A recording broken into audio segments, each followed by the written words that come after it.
I don't know what they talking about. Home got this chain bad, but Sosa got the chain. I damn sure don't need it. I got my own sauce right here that's way more flavor. Only reason why we giving this back is because of the respect that we got for the old man. And that's on sauce. Straight up. The only reason. It's your boy DJ Akademiks, and check this out, man, because as you guys just saw, we're getting to find out a little bit more information about the violent chain snatching of former NBA player, now turned alleged crack inhaler, Steve Francis. Now, apparently, the return of his chain was orchestrated by none other than Houston's Don, Jay Prince. Now, if that name doesn't sound too familiar to you, Jay Prince was the same person who recorded that cryptic message to Suge, Diddy, and also Birdman Sandusky, threatening that if they didn't treat Champagne Papi right, they'd basically end up on the first 48.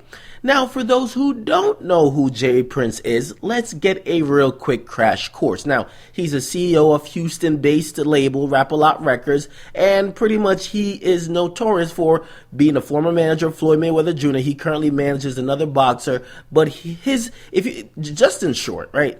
Him and Master P were the only two niggas getting money independently from the rap game in the South 20 plus years ago. Now, he put out the likes of Yuck Mouth, Bun B, Pimp C, Ghetto Boys, Scarface, and his son, which his name is Jazz, was actually responsible for finding Drake. So now you could get the Drake connection along with Jay Prince. They have money invested. That's why they wouldn't want somebody to be slapping motherfucking Drake.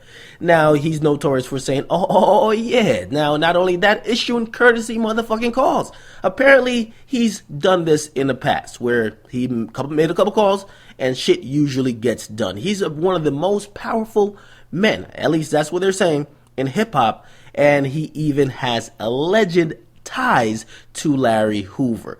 Now listen, if you guys remember the past courtesy call, he even called out Lil Wayne, and just check this interesting piece, because his son, which his name is Jazz, as I said, was dating Christina Milian, and then Lil Wayne basically swooped in and took her. So that's why he had a couple words for Lil Wayne. Now, the easiest way, if you guys still don't understand who the fuck he is basically Rap-A-Lot Records at least 20 plus years ago. It's basically TDE of Houston, except on a way bigger level. Now, he's a person that could probably issue no-fly zones, just like Trick, except he's more business-oriented, and I actually like him for it, because he's on the independent grind and he does his business accordingly. Now, crash course over. So, how the fuck does this relate to Steve Francis and the motherfucking missing chain? Now, the twins who threw the event that Steve Francis got his chain snatched at, they're called the Sauce Twins. Now, the Sauce Twins are actually managed by Jay Prince's son, Jazz, right? Now, if you think about it, right? If you throw an event and you invite somebody to come host or perform and their chain gets snatched, basically at the end of the day, the person who came to perform is going to look at you crazy, because they're going to be like, yo, how could you let this happen in your house when you threw the event? Now, of course, the Sauce Twins, they don't got enough clout like that. However, the manager, which would be Jay Prince's son, obviously they linked up with his dad, and his dad put the word out there that, yo, this motherfucking chain has to be returned, and pretty much within 24 hours, shit was returned. So, hey, this guy's a pretty powerful dude. I'm not sure about all the means he goes about getting shit done, but it seems like when he speaks or when he wants something to be done, shit gets done.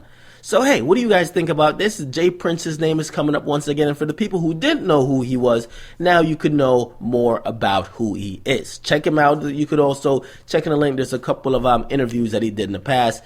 And, yeah, it's your boy DJ Akademiks. Make sure you guys like, definitely subscribe. I'm out.